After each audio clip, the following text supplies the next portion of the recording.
I prepared a video on how to crack the CLAT exam 2022 and how you can prepare for it.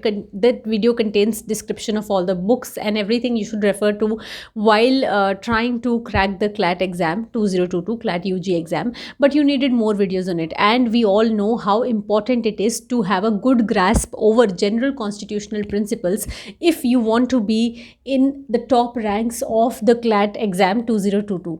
So here I am with this video where I will be explaining you a very important fundamental right और उससे related ऐसे questions, ऐसी queries जो आपको CLAT exam में ज़रूर पूछी जा सकती है. So here I am advocate Isha Kapoor and you are watching वीलॉगिश.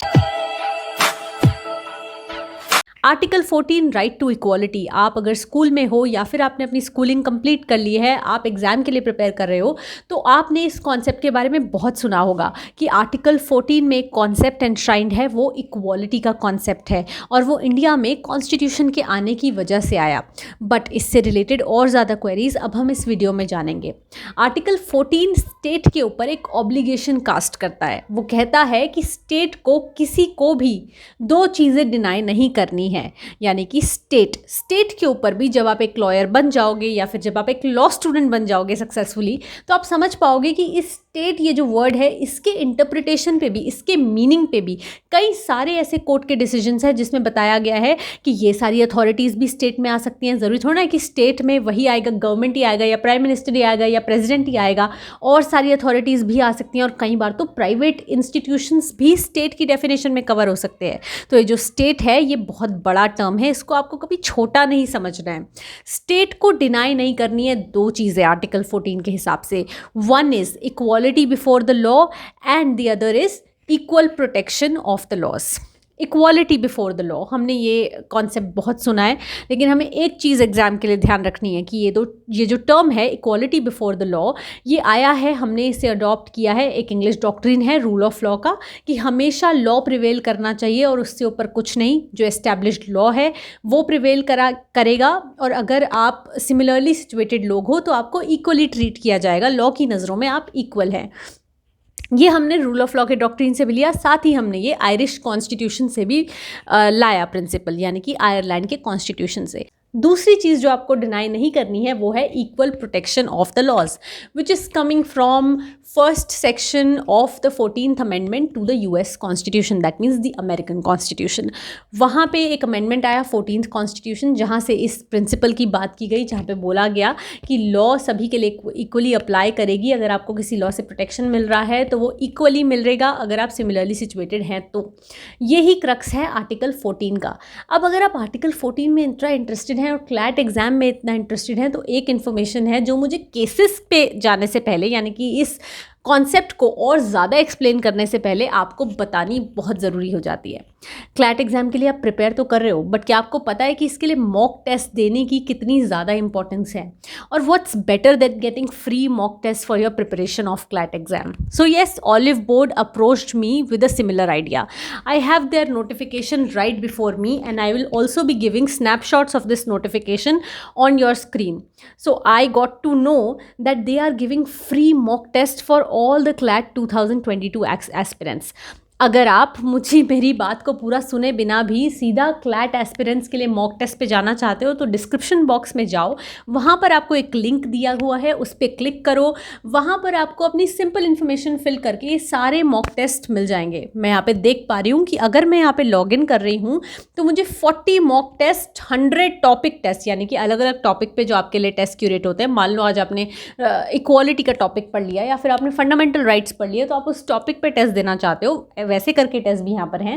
50 sectional test मतलब अगर आपको सिर्फ लीगल एप्टीट्यूड पे टेस्ट देना है, सिर्फ क्वांटिटेटिव पे टेस्ट देना है, सिर्फ जीके पे टेस्ट देना है, वो भी यहाँ पे अवेलेबल हैं. और आपको अगर फ्री ई बुक्स चाहिए, ऑनलाइन बुक्स चाहिए, वो भी यहाँ पे अवेलेबल हैं. एक लिमिटेशन है बस कि आपको यहाँ पे फिजिकल बुक्स नहीं मिलती हैं, but I don't think that matters a lot when you are studying on your own.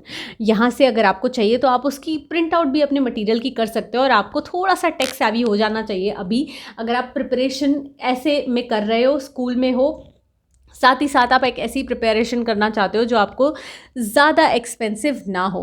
आपको सीधा वहाँ पे जाके क्लिक करके टेक टेस्ट पे क्लिक करना है। वहाँ से जाके आपको सिंपल दिख जाएगा कि जब आप पूरा टेस्ट लोगे क्लैट का, उसके बाद में टेस्ट लेने के बाद ऐसा नहीं कि सिर्फ आपको मटेरियल मिल गया, आपने टेस्ट दे दिया और हो गया काम। नहीं, ऑलिव बोर्ड ने ये मैकेनिज्म बनाया है कि जैसे ही आप टेस्ट दोगे आपको वैसे ही उस टेस्ट का एक पूरा एनालिसिस मिल जाएगा। तो मैं तो बोलूँगी जैसे आराम से बैठ के अपना 2-3 घंटे का पेपर देते हैं, वैसे बैठ के इसको दो आप टेस्ट को। उसके बाद वो आपको एनालिसिस देंगे कि आप किस सेक्शन में थोड़ा सा वीक हो, आपको कहाँ पे ज़्यादा काम करना चाहिए, आपने कौन से कॉन्सेप्ट्स को थोड़ा सा छोड़ दिया, कौन से कॉन्सेप्ट्स पे आपको और वर्क करना चाहिए।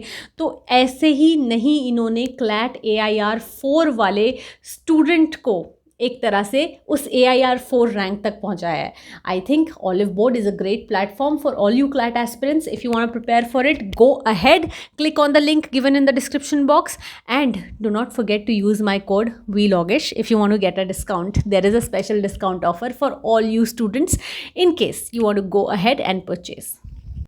Now let's get to the point. आपने बोला कि आपने आर्टिकल 14 तो समझा दिया, बट अब क्या इसका मतलब ये है कि स्टेट को हर लोगों को इक्वल ट्रीट करना पड़ेगा? अब जैसी लॉज मैं एक के लिए बनाता हूँ वही मुझे दूसरे पे करनी पड़ेगी? सबसे बड़ा क्वेश्चन तो इसमें यही उठ के आ जाता है कि कई बार ऐसा भी तो हो सकता है कि दोनों लोगों की पोजीशन बहुत अलग अलग हो। अब दो लोग अलग कल्चरल सर्कमस्टेंसेस में रह रहे हैं और दो लोगों की नीड्स अलग अलग हैं। उनका जो डिफ्रेंसिएशन किया गया है, क्लासिफिकेशन किया गया है, उसका ऑब्जेक्ट है कुछ। तो हाँ, आप लोग के दिमाग में बिल्कुल सही क्वेश्चन आ रहा है। तो इक्वालिटी का मतलब ये नहीं है कि पर से आप सबको एकदम इक्वल ट्रीट कर दो, आपको वहाँ पे इक्विटी देनी है। That means equality of the people who are similarly situated. हमेशा याद रखना, ये जो आर्टिकल 14 है ये सिर्फ सिटीजन्स ऑफ इंडिया के लिए नहीं है, ये ऑल पर्सन्स के लिए है। सभी लोगों को ये अधिकार, ये मौलिक अधिकार, ये फंडामेंटल राइट हमारे कॉन्स्टिट्यूशन ने दिया है कि अगर आप सिमिलरली सिचुएटेड हो एक पोजीशन में तो आपको वो राइट, वो सेम राइट डिनाई नहीं किया जाएगा। आप कहोगे कोई एग्जाम्पल तो दो कि ये सिमिलरली सिचुएटेड क्या होता है। तो एक मैं आपको बहुत इंपॉर्टेंट 1951 का सुप्रीम कोर्ट का केस बताती हूँ। सुप्रीम कोर्ट और कॉन्स्टिट्यूशन अभी अभी नए नए ही आए थे, एक तरह से इंडिपेंडेंस के बाद नए नए एस्टैब्लिश हुए थे। और ये 5 जज bench constitution bench case constitutional importance का हमारे सामने आ गया। 5 जज बेंच को हम कॉन्स्टिट्यूशनल बेंच कहते हैं, यानी कि ये कुछ ऐसे क्वेश्चन से डील करेगा जो कॉन्स्टिट्यूशन को इंटरप्रेट करने वाले हैं। इस केस में भी 5 जज बैठे। ये केस था state of Bombay versus FN Balsara, जो कि एक बहुत इंपॉर्टेंट केस है आर्टिकल 14 पे। यहाँ पर बोला था कि एक लॉ थी, एक तरह से आप मान लो, मैं बहुत सिंपल शब्दों में आपको बताती हूँ कि आर्मी वाले लोगों को, आर्मी पर्सोनल्स को लिकर देने के लिए परमिट किया गया था कार्गो शिप्स पे। वैसे तो एक प्रोहिबिशन एक्ट थी, यानी कि एक लॉ था, बॉम्बे प्रोहिबिशन एक्ट, जिसने वहाँ पे लिकर सप्लाई के लिए बंद किया हुआ था कि आपको यहाँ पे लिकर यानी कि अल्कोहल नहीं मिलेगा। बट आर्मी वालों के लिए उसमें स्पेशल एक्सेप्शन क्रिएट किया गया कि आपको मिलेगा। तो लोगों ने उठ के कहा, भाई ये तो इक्वालिटी का ब्रीच है, ये तो इक्वालिटी नहीं होगी, क्यों आप आर्मी वालों को लिकर प्रोवाइड करोगे और हमको नहीं करोगे। तो आपको पता है यहाँ पे डिसीजन क्या निकल के आया था? कोर्ट ने बोला था कि नहीं, हम ऐसा नहीं मान सकते कि ये जो एक्सेप्शन बनाया गया है ये एकदम आर्बिट्ररी है, ये एकदम अनरीजनेबल है, इसके पीछे कोई रीज़न ही नहीं है, इसके पीछे कोई ऑब्जेक्ट ही नहीं है। तो पिटिशनर से बोला, फिर बताओ क्या ऑब्जेक्ट है। तो कोर्ट ने समझाया कि आर्मी में जो ड्रिंकिंग है वो हैवीली रेगुलेटेड है। यहाँ पर ड्रिंकिंग को अच्छे से रेगुलेशंस के साथ किया जाता है और इनफैक्ट ड्रंकनेस्ट यानी कि ड्रंकन होने के स्टेट में होना, ड्रंक होने के स्टेट में होने को प्रोहिबिट भी किया गया आर्मी में, वो एक ऑफेंस भी बनाया गया है। तो यहाँ पर जब वो कार्गो शिप्स हैं, वो कई बहुत ज़्यादा टाइम तक, महीनों तक पानी के अंदर रह रहे हैं, और जब ड्रिंकिंग रेगुलेटेड भी है, अगर हम वहाँ पे उनको परमिट कर रहे हैं ड्रिंक करने देना, लिकर लेने देना, तो वो कोई इतनी बड़ी इनइक्वालिटी नहीं है। इनफैक्ट वो इनइक्वालिटी है ही नहीं। उन्होंने बोला यहाँ पर वो अलग सर्कमस्टांसेस में सिचुएटेड है, they are a class in themselves, तो उनको अलग तरीके से ट्रीट किया जा सकता है। इस तरह की डिफ्रेंसिएशन जो है वो आपको ऐसे ही आर्टिकल 14 के केसेस में देखने के लिए मिलेगी। जब लॉ स्टूडेंट्स बन जाओगे या लॉ स्टूडेंट हो तो FN बलसारा के केस के बारे में आपको ज़रूर पढ़ाया जाएगा। मुझे भी बहुत अच्छे से याद है कि हमें भी बहुत ज़्यादा एम्फेसिस करके इस केस पे पढ़ाया गया था। अब इसमें एक बहुत इंपॉर्टेंट केस आता है। मुझे मेरे कॉन्स्टिट्यूशनल लॉ के प्रोफेसर ने हमेशा से बोला है कि इस केस के बिना तो आप आर्टिकल 14 को समझ ही नहीं सकते, इस केस लॉ के बिना। सुप्रीम कोर्ट के सामने ईयर 1952 में ये बहुत बड़ा केस आया और इसको 5 जज बेंच नहीं बल्कि 7 जज बेंच ने डिसाइड किया। State of West Bengal versus Anwar Ali Sarkar. Anwar Ali सरकार का नाम सुनते ही मुझे फ्लैशबैक हो जाता है अपने कॉन्स्टिट्यूशनल लॉ लेक्चर्स में। बट एनीवे, अभी मुझे आपको बताना है कि ये है क्या। यहाँ पर क्या हुआ, यहाँ पर कोर्ट ने एक बहुत इंपॉर्टेंट प्रिंसिपल दे दिया जो आज तक वैलिड है। अभी भी अगर आपको पता लगाना है कि कोई एक एक्ट हुई, मान लो मैंने बोल दिया कि यहाँ पर जो बच्चे खड़े हैं इनको तो आज आइसक्रीम मिलेगी और ये जो यहाँ खड़े हैं इन्हें आइसक्रीम नहीं मिलेगी, इस यहाँ पे प्रोहिबिशन है आइसक्रीम ना मिलने का। अब वो आपकी सेम क्लास है, मैंने बोला कि ये जो रो 1 में बैठे हैं इनको आइसक्रीम मिलेगी, रो 2 वालों को आइसक्रीम नहीं मिलेगी। आप बोलोगे ये तो भाई बहुत इक्वालिटी को डिनाई कर रहे हो आप। तो मैं क्या आपको बोल सकती हूँ, आप बोलोगे हम सिमिलरली सिचुएटेड हैं भाई, हम एक जगह पे हैं, ना हमारा वेदर अलग, ना हमारी तबीयत ख़राब होने वाली आइसक्रीम खा के। तो मैम आपका ऑब्जेक्ट क्या है, आप दिमाग कहाँ लगा रहे हो? ये जो आपने डिफ्रेंसिएशन किया है क्या ये इंटेलिजिबल है? क्या आपने सोच समझ के डिफ्रेंसिएशन किया है या यूं ही कर रहे हो? अगर यूं ही कर रहे हो तो कॉन्स्टिट्यूशन के अगेंस्ट है। और यही केस आप अगर मान लेते, मैं आपको बहुत ही कैजुअल एग्जांपल दे रही हूँ, प्लीज़ इसको इतना ज़्यादा सीरियसली मत ले जाना, क्योंकि आइसक्रीम के प्रोहिबिशन पे मैंने अब तक कोई लॉ नहीं देखा है इंडिया में। तो अगर लेकिन फिर भी मैं इस सिचुएशन को ऐसा बना लूँ कि मैं बोलूँ कि अगर आप एंटार्क्टिका में रहते हो या फिर आप इंडिया में किसी ऐसी जगह पे रहते हो जहाँ पर -10 डिग्रीज टेम्परेचर रहता है, तो मैं यहाँ पे आइसक्रीम सेल करने का प्रोहिबिशन लगा रही हूँ आप पे, और वही प्रोहिबिशन मैं दिल्ली में तो नहीं लगा रही। अब वो दोनों लोग उठ के आके जब मुझे बोलेंगे तो मेरे पास एक रीज़न होगा देने के लिए, और वो रीज़न ये होगा कि भाई आप जो दो लोग हो वो अलग अलग क्लास हो, मतलब अलग अलग सेट ऑफ पीपल हो जो अलग सर्कमस्टेंस में, अलग सिचुएशन में रहते हैं। आपको अलग तरीके से मैं डील कर सकती हूँ। अगर मैं आपको भी आइसक्रीम अलाउ करूँगी दिन रात खाने के लिए, तो आपका तो वेदर ही आपको अलाउ नहीं करेगा, आप बीमार हो जाओगे, आप हॉस्पिटल में मिलोगे उसके बाद मुझे, और ये कंडीशंस ही ऐसी नहीं है कि मैं यहाँ पे आपको अलाउ कर दूँ। जैसे कि अब कोर्ट्स में अगर आप देख लो, वहाँ पे अगर आपको कोई यूनिफॉर्म पहनने से आपको एक्सेप्शन देते हैं, अगर आपको कोर्ट विद देयर लीव कहता है कि आप आज कल अगर अभी कोविड चल रहा है तो अभी आप गाउन मत पहनो, अगर यहाँ कोविड भी चल रहा है, और अगर एक स्टेट है वहाँ पे उठ के कहते हैं कि ऑल्दो यहाँ कोविड नहीं है बट हमें भी ये एक्सेप्शन दो, हम क्यों ये गाउन पहने, हम क्यों ये सब कोट और ये सब पहन के आएँ। तो ऐसा नहीं हो सकता, ये नहीं हो सकता है, क्योंकि आपने देखा ना ऑब्जेक्ट क्या था, कोविड फैल रहा है इसलिए हमने ये रोका है, या फिर यहाँ पे एक्सट्रीमली वार्म वेदर कंडीशंस हैं इसलिए हमको लगा कि ये स्पेशल प्रोविजन, स्पेशल एक्सेप्शन आपको देना ज़रूरी है। अनवर अली सरकार में भी बिल्कुल यही हुआ। अनवर अली सरकार में कोर्ट ने बोल दिया कि अगर आपको ये देखना है कि आर्टिकल 14 का वायलेशन हो रहा है या नहीं हो रहा है, यानी कि इक्वालिटी आपको डिनाई की जा रही है या नहीं की जा रही, तो दो प्रिंसिपल देख लेना। अगर ये ट्विन टेस्ट सेटिस्फाई हो रहा है तो मतलब इक्वालिटी डिनाई नहीं हो रही। उन्होंने बोला पहला टेस्ट बताता हूँ, इंटेलिजिबल डिफरेंशिया होना चाहिए।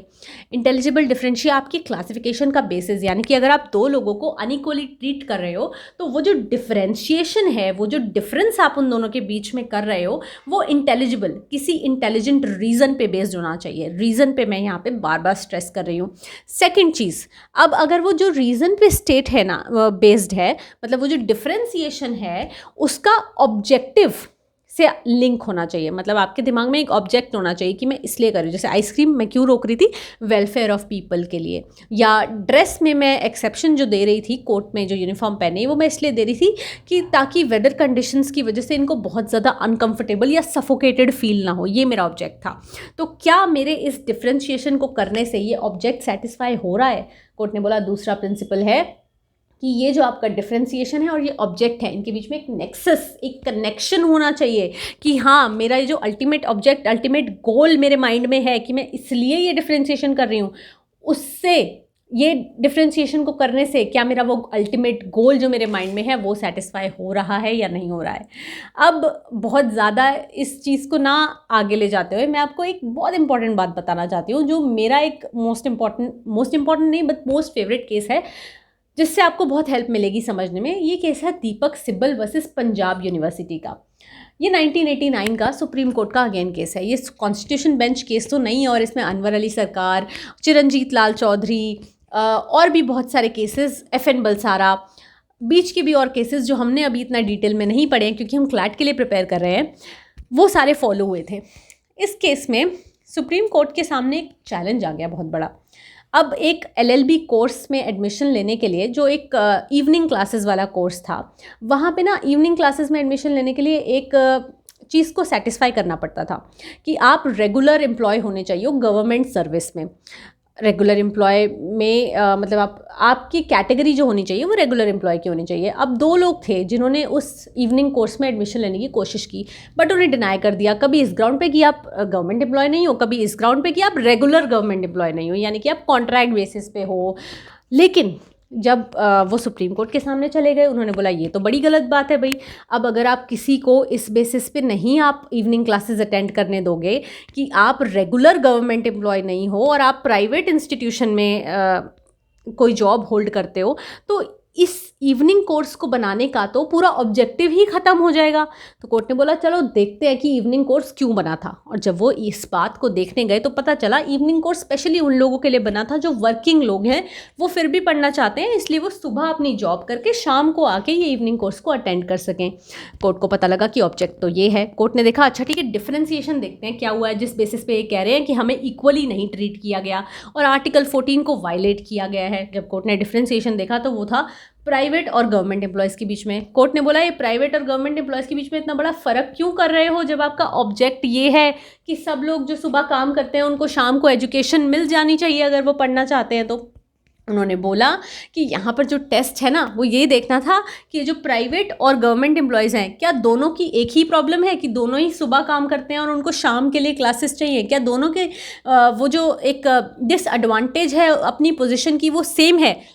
आंसर निकल के आया कि हाँ वो सेम है। तो कोर्ट ने कह दिया कि ये जो आपने क्लासिफिकेशन किया है ना कि सिर्फ रेगुलर गवर्नमेंट एम्प्लॉयज़ को हम ये शाम वाली क्लासेस अटेंड करने देंगे, ये बहुत गलत है, ये कॉन्स्टिट्यूशन के अगेंस्ट है, ये फंडामेंटल राइट के अगेंस्ट है। और वो फंडामेंटल राइट है आर्टिकल 14 डॉक्ट्रिन ऑफ इक्वालिटी। इस केस से मुझे लगता है आपको अच्छे से समझ आ जाना चाहिए कि इक्वालिटी के प्रिंसिपल को हम डिनाई किया हुआ कब कह सकते हैं। और आगे भी आप अगर पढ़ोगे, जब लॉ स्कूल एंटर करोगे, आपको पता लगेगा कि कैसे एक और डॉक्ट्रिन होता है, डॉक्ट्रिन ऑफ सेवरेबिलिटी, यानी कि ऐसा डॉक्ट्रिन जिससे कि अगर उस लॉ में, उस पार्ट में, उस ऑर्डिनेंस में, उस लेजिस्लेशन में या उस ऑर्डर में कोई एक ऐसा वर्ड है जिसको हटाने से वो पूरा ऑर्डर, वो पूरी लॉ ठीक हो सकती है, तो उसको उससे उठा के साइड में रख दिया जाता है कि भैया चलो ये वाली चीज़ हटाई, फिर तो आपका लॉ पूरा वैलिड है ना, फिर तो आर्टिकल 14 के अगेंस्ट नहीं है ना। वैसा कर देने से जब सब कुछ ठीक हो जाता है तो कैसे कोर्ट्स डॉक्ट्रिन ऑफ सेवरेबिलिटी लगा के भी पूरे लॉ को बचाते हैं और किसी एक चीज़ को इनवैलिड डिक्लेयर कर देते हैं। खैर ये सब बहुत आगे की बात है, बस आपको ये पता होना चाहिए था आर्टिकल 14 क्या है, कहाँ से लिया गया, ये इंटेलिजिबल डिफरेंशिया क्या होता है, और ये अनवर अली सरकार के केस से आया, इंपॉर्टेंट केसेस कौन से हैं, कॉन्स्टिट्यूशन बेंच क्या होता है, और अगर आपको इसके ऊपर कोई सिचुएशन बेस्ड क्वेश्चन आ गया तो आप उसको सॉल्व कर पाओ। आई होप इस वीडियो से आपको ये सब जानने में हेल्प मिली होगी। अगर कोई और डाउट है, कोई और क्वेश्चन है तो drop in a comment in the comment section below. I will meet you very soon again with a new video on a new concept. Bye for now.